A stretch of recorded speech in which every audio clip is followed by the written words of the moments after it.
இப்ப பாருங்க, நான் பிரதமர். எனக்கு ஒரு குறிப்பிட்ட மதசார்பற்ற ஒரு இதுங்கிறத நான் எப்படி எல்லார் மேலயும் எப்படி இம்போஸ் பண்ண முடியும்?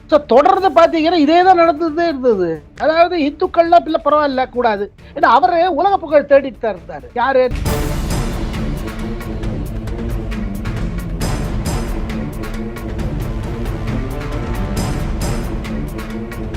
அதாவது ஆண்டவன் ஆண்டவன் நம்மளோட இதுல என்னன்னா, நமக்குள்ள இருக்கிறத அடையறதுக்கு பல வழிமொழிகள் இருக்கு. ஏன்னா நம்ம எல்லாரும் ஒரே மாதிரி இல்லையே. நம்மளோட டெண்டன்சிஸ், நம்மளோட மென்டல் அப்ரோச் ஒவ்வொரு மாதிரி இருக்கும் இல்லையா. அந்தந்த ஆளுக்கு சூட்டபிளா வச்சிருக்காங்க. சில பேருக்கு பக்திமா இருக்கும், சில பேருக்கு ஞானமா இருக்கும். இப்ப இதுல பாருங்களேன், நம்ம காஞ்சி பெரியவா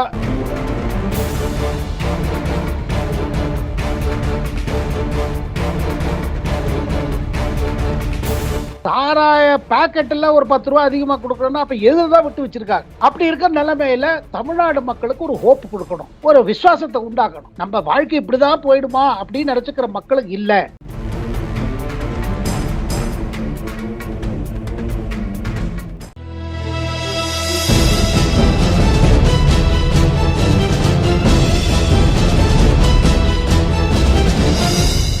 சார், நீங்க பேசும்போது ஒரு வார்த்தை சொன்னீங்க, இது பல வருட கால போராட்டம் அப்படிங்கறதையும் சொன்னீங்க. சோ அப்போ இந்துக்களுக்காக அமையப்பட்ட இந்துஸ்தானத்துல பல வருட காலம் போராடிதான் நமக்கான ஒரு கோரிக்கையை நாம் நியாயப்படுத்த வேண்டியிருக்கு. அந்த மாதிரியான ஒரு சூழ்நிலையில தான் இன்னைக்கு நம்ம இருக்கோமா சார்? அதுவுமே ஒரு கேள்வியா பார்க்கப்படணும் இல்லையா அந்த இடத்துல? அதுக்கு காரணம் ஒத்தருங்க. நம்ம இந்தியாவின் முதல் பிரதமர் ஜவஹர்லால் நேருவால வந்த வம்பு தானே. இப்ப பாருங்க, நான் பிரதமர். எனக்கு ஒரு குறிப்பிட்ட மதசார்பற்ற ஒரு இதுங்கிறத நான் எப்படி எல்லார் மேலயும் எப்படி இம்போஸ் பண்ண முடியும்? தொடர்ந்து பாத்தீங்கன்னா இதே தான் நடந்துட்டே இருந்தது. அதாவது இந்துக்கள்லாம் இல்ல பரவாயில்ல கூடாது. ஏன்னா அவரு உலக புகழ் தேடிட்டு தான் இருந்தாரு. யாரு? நேரு. அவர் புரிஞ்சுக்கல. இங்க பாருங்க, இந்த நாட்டுல வாழ்க்கையே எல்லா மதம் சம்மதம் சொல்ல இந்த நாடுங்க. இது இன்னைக்கு நேத்திக்கு வந்தது இல்ல. 1947 இந்தியா அரசியல் சட்டம் வந்த பிறகு இல்ல. அங்கதான் தப்பு செய்யறாங்க இந்த இடதுசாரி கட்சிகள். இந்த காங்கிரஸ்ல தலைவர், அதாவது இந்தியாவில ஏதோ முன்னாடி செகுலரிசம் இல்லாத மாதிரியும் 1947 பிறகு கான்ஸ்டிடியூஷன் வந்த பிறகுதான் இந்தியா எல்லா மதத்துக்கும் மரியாதை கொடுத்த மாதிரியும், அதை பிஜேபி சரியா செய்யாத மாதிரியும் ஒரு தேவையில்லாத ஒரு ஒரு இன்டர்பிரேஷன். அது கரெக்ட் இல்ல. இந்த நாட்டுல எத்தனை பேர் சரணடைந்தாங்க. எல்லா மதமும் இந்த நாட்டுல வளர்ந்துருக்கு. அங்க ஈரான்ல பார்சிகளை இது பண்ணும் பொழுது துன்பம் செய்த போது இஸ்லாமியர்கள் இங்க வந்தாங்க. அண்ட் இஸ்லாமியர்கள் வடக்குல இருந்து வரதுக்கு முன்னாடி கேரளால முதல் மசூதி வந்துருச்சு. அந்த அரப் ட்ரேடர்ஸ் எல்லாம் வந்து அந்த இடத்துல ஒரு மசூதி வச்சாங்க. அது அந்த இடத்துல அதை வெல்கம் பண்ணாங்க. அப்ப நீங்க பாத்தீங்கன்னா கிங் சமோரின் டைத்துல அந்த டைத்துல வருது. அதே மாதிரி கேரளால கிறிஸ்டியானிட்டி, கிறிஸ்துவ மதம் முன்னே வந்துருது. அதை எல்லாரும் எந்த மதம் வந்தாலும் சரி, எந்த இது வந்தாலும் சரி, எல்லாத்தையும் அக்செப்ட் பண்ணிட்டு எதிர்ப்பு கிடையாது. எல்லாத்தையும் அப்சர்வ். பார்சிகாரங்க வந்த பொழுது அதுல அந்த குஜராத்ல அந்த தலைவர் இருந்தார் பாருங்க, அந்த ராஜா, பார்சிகள் தலைவர்கள் என்ன சொன்னாங்க, நீங்க பட்டாலும் இருந்துட்டு போங்க, உங்க இதை பண்ணுங்க. அப்ப பார்சி கம்யூனிட்டி என்ன சொன்னாங்க அந்த ராஜா கிட்ட, பால்ல எவ்வளவு சக்கரை கலந்தாலும் பால் வழியாது. அந்த மாதிரி நாங்க இந்த சொசைட்டியோட கம்ப்ளீட்டா மர்ஜ் ஆயிடுவோம். அதனால பாருங்க, பார்சி கோவில் எல்லா இடத்துலயும் பார்சி இது கொண்டு இல்லையே. பார்சியா இருக்கட்டும், பௌத்தமா இருக்கட்டும், அப்புறம் ஜெயினிசம், புத்திசம், சிக்கிசம் இதெல்லாம் இந்து மதத்தோட பிராட் இதுல இருந்து வந்ததுதான். ஏன்னா India is a land of seeker. அவ தேடல்ல கிளம்பியிருக்காங்க. பல ஞானிகள் தேடல்னால ஏற்பட்ட சில வழிமுறைகள். அதாவது ஆண்டவன் நம்மளோட இதுல என்னன்னா, நமக்குள்ள இருக்கிறத அடையறதுக்கு பல வழிமொழிகள் இருக்கு. ஏன்னா நம்ம எல்லாரும் ஒரே மாதிரி இல்லையே. நம்மளோட டெண்டன்சிஸ், நம்மளோட மென்டல் அப்ரோச் ஒவ்வொரு மாதிரி இருக்கும் இல்லையா.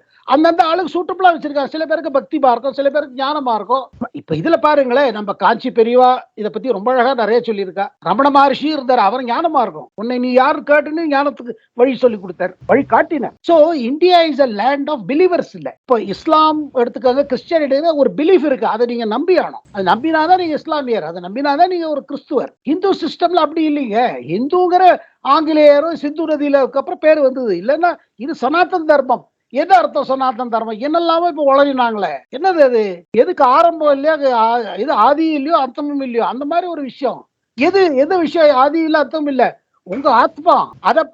அதை நீங்க அறியறதுக்கு உங்களுக்குள்ள இருக்கிற ஒரு பரபிரம்ம ஸ்வரூப அடையறதுக்கான பாதை. அந்த பாதையை அடையறதுக்கு பல விதம் இருக்கு. அதுல வைஷ்ணவ இது இருக்கு, சக்தி இது இருக்கு, பிள்ளையார வேண்டவங்கள அது கணபதி உபாசனை இருக்குது. பாருங்க, யார் யார் எப்படி அடையணும் விரும்பினாங்களா இப்ப அடையலாம். ஜெயின் வழியில இருக்கு, எல்லாத்தையும் திறந்து விடுறது, எந்த இதையும் இம்சப்படாம இருக்கிறது, அது ஒரு தனி இது. இத பாருங்க, இது உள்ளுக்குள்ள பாத்தீங்கன்னா இந்த நாட்டோட சிறப்பு இருக்குதுங்க. இப்ப இந்த அரசியல் நீங்க கேட்ட கேள்வி என்ன சொன்னீங்க, ஏன் இப்படி ஆச்சுன்னா, ஏதோ இந்துக்கள் தான் பொல்லாதவ மாதிரியும், இந்துக்கள்னால தான் இந்த இடத்துல மத்த மதத்துக்கெல்லாம் பிரச்சனை இருக்கிற மாதிரி ஒரு நெரேட்டிவ் பண்ணி, அதாவது ஹிந்துன்னு மேட்டர் வந்துருச்சுன்னா நீங்க அதை எதிர்க்கணும். இஃப்தார் வச்சா ரைட்டு, தீபாவளிக்காரா வீட்டுல ஒரு ஒரு தலைவர், அரசியல் தலைவர் ஏதாவது பண்ண இல்ல எப்படி நீங்க பண்ணலாம்? இந்து இதுவே. கிறிஸ்துமஸுக்கு நீங்க வாழ்த்து சொல்வீங்க, ஆனா தீபாவளி சொல்ல மாட்டீங்க. பிள்ளையார் சதுர்த்திக்கு ஒரு தடவை சொன்னீங்க, அப்புறம் உங்க தகப்பனார் சொன்ன பிறகு அதை எடுத்துட்டீங்க. நம்ம கலைஞர் டயத்துல ஆச்சு இல்லையே, பிள்ளையார் சதுர்த்திக்கு மக்களுக்கு ஒரு குட் விஷஸ் சொன்னது. இதெல்லாம் பாருங்க, இதுல என்ன தெரியுது? அரசியல் அதாவது மதத்தை வைத்து அரசியல் செய்யக்கூடாது, இது கரெக்ட் பிரின்சிபல். ஆனா இது செஞ்சவங்க யாரு? ஏங்க, இந்த நாட்டுல ஒரு கட்சி, அரசியல் கட்சி பேர் இந்தியன் யூனியன் முஸ்லீம் லீக், அது செகுலர் பார்ட்டியா? இந்த நாட்டிலேயே ஒரு பார்ட்டி பேர் இருக்கிறது அகாலி தள். சீக்கியர்களோட இதை ப்ரொடெக்ட் பண்றேன்னு சொல்லி தானே அந்த கட்சி இப்ப ஆரம்பிக்கல, அப்பவே ஆரம்பிச்சிருச்சு அகாலி பாலிடிக்ஸ். ஆனா இன்னைக்கு என்னங்க, இந்து மக்கள் மனசுல என்ன இருக்குன்னா, என்ன நம்ம மேட்டர் வரும்போது ஏன் இப்படி பண்றாங்க? அதை பாருங்க, சரி எல்லோ இந்துக்கள் ஒன்னாயிடும் ஜாதி இதை கிளப்பி விடுறது, இந்த ஜாதி அந்த ஜாதி. அதுலதான் இந்த நம்ம ஜாதி கணக்கீடு, அது உத்தேசம் அதேதான், அதோட நோக்கமும் அதேதான். இதுக்குள்ள சரி 2 கட்சி முட்டி பார்ப்போம், அது முட்டினா இந்து யூனிட்டி இருக்காது இல்லைங்க. Agenda negative. ஆனா பாருங்க, எல்லா அஜெண்டா நெகட்டிவ் அஜெண்டா எல்லாம் ஃபிளாப் ஆயிடுங்க. என்ன கேட்டீங்கன்னா, இப்ப பிரதமர் மோடியோட அப்ரோச் பாருங்க, இத ரொம்ப நான் நிஜமாவே இது ஒரு பெரிய விஷயங்க. ஒரு பிரதமர் லெவல்ல என்ன சொல்றாரு, விடுங்க அரசியல்ல, பெரிய விஷயம் நடக்குது, ராமர் கோயில் வருது, இவ்வளவு பெரிய விஷயம், பக்தியில அப்படியே முழுகி போயிடுங்கிறாரு. ராமரோட பக்தியில நீங்க முழுகி போங்கன்னு சொல்றாரு, பிஜேபி ஓட்டு போடுன்னு சொல்லல. என்ன சொல்றீங்க? எவ்வளவு பெரிய விஷயங்க ஒரு பிரதமர் லெவல்ல சொல்றாரு. பக்தி பண்ணாதான் உங்க வாழ்க்கையில ஒரு ரியல் முன்னேற்றம் இருக்கும், உள்ள இருக்கிற ஒளி வெளியில வரும். இது ஒரு பிரதமர் சொல்றாரு, அவர் சொல்லல. நீங்க ராமர் கோயில் நாங்க தான் இல்ல.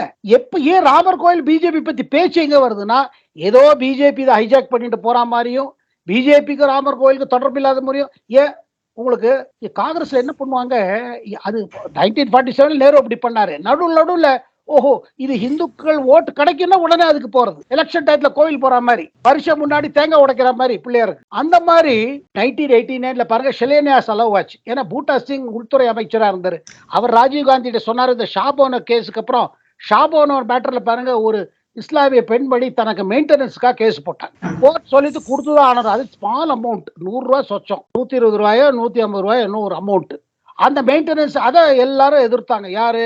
இஸ்லாமியர் ஆண்கள், இஸ்லாமிய கிளர்ஜிகள், அவங்க மௌலானா, அவங்க எல்லாரும் எதிர்த்தாங்க. இல்ல இது எங்களோட பர்சனல் இதுல பிராக்டிஸ் இன்டர்ஃபியரன்ஸ் ஆக்கும், பர்சனல் லா இன்டர்ஃபியரன்ஸ் சொல்லி அவர்களுக்காக சட்டம் கொண்டு வந்து அந்த சுப்ரீம் கோர்ட் ஜட்ஜ்மெண்ட்டை நல்லிஃபை பண்ணார் ராஜீவ் காந்தி. அது பண்ணதுனால என்ன ஆச்சு, மக்கள் மத்தியில தோணுது, எதுக்கு இது பண்ணீங்க நீங்க, you did bother about the Islam women rights. ஆனா அதே மாதிரி பிரதமர் மோடி பாருங்க, ட்ரிபிள் தலாக் வந்த போது நத்திங் டூயிங். நீங்க ஒரு ஒரு உங்க மனைவியை நீங்க SMS டெக்ஸ்ட் மூலமா தலாக் தலாக் தலாக் கொடுத்தா ஆச்சாக்காத.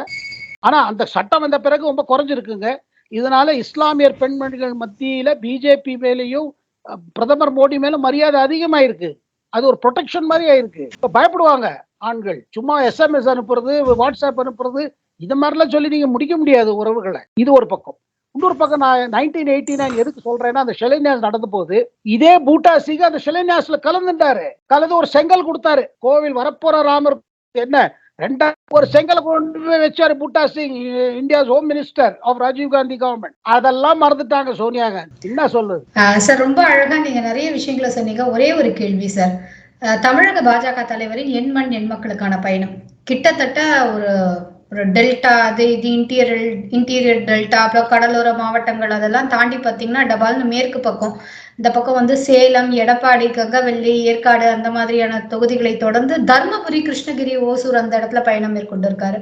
எங்க பார்த்தாலும் கும்பல் கும்பல் கும்பல் தான் எல்லா இடத்துலயுமே, எங்கேயுமே கொஞ்சம் குறைச்சி அந்த மாதிரி எல்லாம் இல்ல. அப்ப வந்து சில இடத்துல பேசும்போது நிறைய முன்னெல்லாம் வந்து கொஞ்சமா அப்போஸ் பண்ணிட்டு இருந்தாரு, இப்ப ரொம்ப அக்ரெசிவ் டு த கோர்ங்கிற மாதிரி எல்லா இடத்துலயுமே தன்னுடைய பாஜக வந்து வர வேண்டியது அவசியம், மீண்டும் மோடி வர வேண்டியது அவசியம்னு சொல்லி மக்களுக்கான நலத்திட்டங்களை சொல்லி, அதை தாண்டி இப்போ புதுசா வந்து தளி அப்படிங்கிற அந்த தொகுதியில அந்த எம்எல்ஏவினுடைய குற்றப்பத்திரிகை எல்லாம் வாசிக்கிறாரு சார். இது மாதிரி அது எந்த தொகுதியிலுமே செய்தது கிடையாது. கிட்டத்தட்ட 150 தொகுதியை நெருக்கி கொண்டிருக்கும் இந்த நேரத்துல அவர் எதுலையும் செஞ்சது கிடையாது. ஆனா இந்த இடத்துல நான் செய்யறேங்கிறதையும் அவர் சொல்றாரு. சோ மக்கள் வந்து போற இடத்துல தெலுங்குல பேசுறாரு, திடீர்னு பார்த்தா அங்க தமிழர்கள் கன்னடர்கள் இருந்தா அது தமிழ் கன்னடம் தெலுங்கு மூடி எல்லாத்தையும் கலந்து பேசுறாரு. ஒரு பக்கம் அக்ரெசிவான அண்ணாமலை, ஒரு பக்கம் வந்து மக்கள் மனசுல அப்படியே ஊடுருவும் அண்ணாமலை. அந்த மாதிரி ஒரு வெவ்வேறு டைமென்ஷன்ஸ் அண்ட் அவதார்ஸை நம்ம பாக்குறோம். இந்த அவதாரங்கள் எதற்கு? பிரதமர் அவர் கொடுத்த வேலையை நல்லா செஞ்சுக்கிட்டு இருக்காரு. அதை தவிர்த்து நீங்க இப்ப சொன்னீங்க, ஒரு பர்டிகுலர் தொகுதியில போய் அங்க இருக்கிற எம்எல்ஏ என்ன செஞ்சாரு செய்யல அவரை பத்தி லிஸ்ட்டை விடுறாருன்னா, அப்ப அவர் கூட வேலை செய்யற டீமை பாருங்க எவ்வளவு ரிசர்ச் பண்றாங்க. ஒரு இடத்தோட பேக்ரவுண்ட் என்ன, என்ன அந்த இடத்துல நடந்திருக்கு, என்ன நடக்கல, மக்கள் அங்க ஏன் அவதிப்படுறாங்க, அந்த அவதிக்கு பின்னாடி காரணம் என்ன, மக்கள் ஏன் கஷ்டப்படுறாங்க, என்னென்ன பிரச்சனைகள் அங்க இருக்குது, அது ஏன் இன்னும் தீர்வு காணல, தீர்வு காண்மேன்னு சொல்லிட்டு ஏன் ஏமாத்திட்டு இருக்காங்க, இல்ல இதுதான் தீர்வுன்னு சொல்லிட்டு வேற ஏதோ ஒண்ணு இம்போஸ் பண்ணிட்டு இருக்காங்க. இந்த மாதிரி ஒரு தொகுதியில் இருக்கிற பிரச்சனைகள் எடுத்து சொல்லும் பொழுது எனக்கு தோணுது, இந்த மாதிரி ஒரு எதிர்க்கட்சி மூவ்மெண்ட்டை நம்ம பார்க்கல. எம்ஜிஆர் வந்து டிஎம்கேல வெளில விட்டு வந்த போது அவர் கூட சில மீட்டிங்ஸ் எல்லாம் நான் பார்த்திருக்கேன். அவரும் தமிழ்நாடு பயணம் பண்ணாரு. அப்போ நல்ல கூட்டம் வந்து, அப்ப கூட்டம் வந்து அவர் ஒரு பிலிம் ஸ்டார் எம்ஜிஆர் சொல்லிட்டு கூட்டம் நிறைய வந்து, அதுக்கப்புறம் அவங்க புரிஞ்சுட்டாங்க அவர் கலைஞரோட ஆட்சியில் நடக்கிற ஊழல் எல்லாம் எடுத்து சொல்லும் போது ஏன் டிஎம்கேல இருந்து பிரிஞ்சு அதிமுக ஆரம்பிச்சு அதெல்லாம் அவர் சொல்லும்போது பல இடத்துல கூட்டம் வந்து. ஆனா அவருக்கு ஒரு அட்வான்டேஜ் என்ன இருந்ததுன்னா, he was already a star, அந்த காலத்தோட சூப்பர் ஸ்டார். ஆனா அண்ணாமலை இஸ் ஆர்டினரி பர்சன். கர்நாடகால ஐபிஎஸ் ஆபீசரா இருந்தார். இந்த நாட்டுக்கு ஏதாவது ஒரு செய்யணும் சொல்லி ஐபிஎஸ் விட்டுட்டு பிஜேபியில சேர்ந்துட்டார். சேர்ந்த பிறகு அவருக்கு ஒரு வேலை கொடுத்துருக்காங்க. என்னென்ன வேலை எல்லாம் சென்ட்ரல்ல இருந்து கொடுக்குறாங்களோ, அதாவது சென்ட்ரல் பிஜேபியில அதெல்லாம் செஞ்சுட்டு இருக்காரு. தமிழ்நாட்டுல அவருக்கு பிரதமர் கொடுத்த வேலை என்ன, தமிழ்நாட்டுல தேசபக்தி நிறைய இருக்குது, தேச பக்தர்கள் நிறைய இருக்காங்க. தமிழ்நாடு ஊழல்னால அவஸ்தைப்பட்டு எல்லா ஊழலையும் பார்த்துட்டாங்க. அது இப்ப இருக்கிற ஒரு சிச்சுவேஷன்ல ரொம்ப ஊழலா இருக்கு. சாராய பாக்கெட்ல ஒரு 10 ரூபாய் அதிகமா கொடுக்கணும்னா அப்ப எதுதான் விட்டு வச்சிருக்காங்க. அப்படி இருக்கிற நிலைமையில தமிழ்நாடு மக்களுக்கு ஒரு ஹோப் கொடுக்கணும், ஒரு விசுவாசத்தை உண்டாக்கணும். நம்ம வாழ்க்கை இப்படிதான் போயிடுமா அப்படின்னு நினைச்சுக்கிற மக்களுக்கு இல்ல, இது மாறும். ஆனா உங்க கையில ஓட்டு இருக்குது, அந்த ஓட்டை மறக்காதீங்க. அதை அவருக்கு ஒரு விழிப்புணர்ச்சியை கலப்பிருக்காரு அண்ணாமலை. அதனால்தான் பாருங்க அவர் மேலேயே போக்கஸ் அடிக்கிறாங்க ஆளுங்கட்சி. என்ன இப்ப கூட சொல்றாங்க, இல்ல அவர் ராமர் கோயிலுக்கு முன்னாடி அவர் அரெஸ்ட் பண்ணிடுவாங்க, ஏதோ ஆயிடும், அவர் தடிச்சு, இதெல்லாம் ஏன் சொல்றாங்க சொல்லுங்களேன். அவர் ஒண்ணுமே இம்பாக்ட் இல்ல வச்சுப்போங்க. அண்ணாமலை ஜீரோன்னு நம்ம சொன்னோம்னா எதுக்கு திமுக தலைவர்கள் அவரை பத்தி பாதோட இருக்காங்க?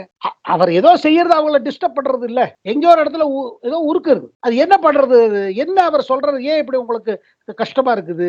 எங்கேயோ ஒரு இடத்துல உண்மையை சொல்ற, எங்கேயோ இடத்துல உண்மையை காட்டுற, அதுக்காக அவர் இது ஈஸி இல்லைங்க. ஒரு தொகுதியில் இருக்கிற ஒரு ஊர்ல என்ன பிரச்சனை அதெல்லாம் டீடைல்ஸ் எடுத்து அதை கலெக்ட் பண்ணி அங்கங்க அவர் டீமுக்கு நான் சொல்றேன், அவர் என்ன எப்படிப்பட்ட டீம் வச்சிருக்காரு பாருங்க. இந்த மாதிரி வடநாட்டுல கூட இப்படி பார்க்கலீங்க, இவ்வளவு டீடைல்டா கிரவுண்ட் ஒர்க் ஹோம் ஒர்க் பண்ணிட்டு போறாரு. அதனாலதான் சில சமயம் சில பத்திரிகைகளோட சந்திப்பும் போது அவர் இரிட்டேஷன் வருது. நம்ம இவ்வளவு பெரிய விஷயத்தை சொல்லும் போது வேற ஏதோ கேட்கறாங்க, அவங்க வேற ஏதோ அதை மாத்த பாக்குறாங்க. Because they are working with some other agenda. அதனாலதான் டென்ஷன். அது இப்போ குறைச்சிட்டாரு அவர், அதை he avoids that. அது நல்ல விஷயம். ஆனா தமிழ்நாடை பொறுத்து மட்டும் பாத்தீங்கன்னா அண்ணாமலையோட பயணம் இது வந்து ஒரு அரசியல் பயணம், இது வந்து ஒரு ஆல்டர்னேட்டிவ் தரத்துக்கான ஒரு பாதை இது. அண்ட் மக்கள் வந்து ஏழை மக்கள் வயசானவர்கள்லாம் வந்து நின்று எல்லாம் கேட்கறாங்க. அவர் அப்படியே நடந்து போனா நம்ம பாக்குற எத்தனையோ அம்மாமார்கள்லாம் வந்து அவங்க கணத்தை பிடிக்கிறாங்க. இதுல என்ன பாக்குறவோ இது நிஜமாவே ஒரு மாற்றம் வரப்போறது. எனக்கு ஒரு கம்பேரிசன் பண்ண பாக்குற சுபா, அது எக்ஸாஜரேஷனா இருக்கோ தெரியல, காமராஜர் இந்த மாதிரி போதுமா ஏழை மக்கள்லாம் அப்படியே வந்துருவாங்க அவர்கிட்ட, அதே நம்பிக்கை இருக்கும், அவர் சிம்பிள். அதே மாதிரி எனக்கு தோணுது அண்ணாமலை அந்த மாதிரி ஒரு லீடர் அவர். இப்ப பாருங்க, முதல்ல அண்ணாமலை நினைக்கிறாங்க, அப்புறம் பிஜேபி நினைக்கிறாங்க. ஆனா அண்ணாமலை என்ன பிஜேபி பத்தி தான் சொல்லிட்டு போறாரு. அண்ட் பிரதமர், நான் திருப்பி சொல்றேங்க, அவர் பிரதமருக்கு மனசுல வருத்தம் வேற ஒண்ணும் இல்ல. இவ்வளவு தேசபக்தி நிறைந்த ஒரு மாநிலத்துல இந்த மாதிரி சில தீய சக்திகள்லாம் அனாவசியமா தமிழ்நாடுக்கு உள்ளுக்குள்ள, அதாவது இளைஞர்களை மிஸ்கைட் பண்றதுல எத்தனையோ இருக்குது. அதுக்காக தான் அவர் காசி தமிழ் சங்கம் இதெல்லாம் வச்சு, அந்த மாதிரி ஒன்றும் வித்தியாசம் கிடையாது, தமிழ் மக்களுக்கு, தமிழ் கலாச்சாரத்துக்கு, தமிழ் மொழிக்கு எல்லாம் முழு மரியாதை இருக்குது, அதை சொல்லதான் இதெல்லாம் பண்றாரு பிரதமர். இதனால உடனே 24 நிறைய சீட்டு வந்துருமா? அந்த மாதிரி இல்லைங்க. சீட் அப்புறம், சீட்டுங்கிறது அப்புறம், அது பப்ளிக் கொடுப்பாங்க. ஆனா முதல்ல பப்ளிக் தெரியணும்ல. அப்புறம் பாருங்க, எங்கெல்லாம் பிஜேபி ஆரம்பிச்சாங்களோ இப்படிதான் ஆரம்பிச்சா நான் பலமுறை சொல்லியிருக்கேன். ஆனா ஒரு தடவை ஆரம்பிச்ச பிறகு மக்களோட முழு விசுவாசம் கிடைச்ச பிறகு பாத்தீங்கன்னா லேஸ்ல அந்த விசுவாசம் போகாது. அதுதான் இன்னைக்கு வடநாட்டில் இருக்கிற பிஜேபியோட செல்வாக்கு. சார் ரொம்ப நன்றி சார். இத்தனை நேரமும் அழகாகவும் தெளிவாகவும் நிறைய விஷயங்களை எங்களுக்காக எடுத்து சொன்னீங்க. மீண்டும் நல்லதொரு சந்திப்பு சந்திக்கலாம். நன்றி, வணக்கம் சார். வணக்கம்.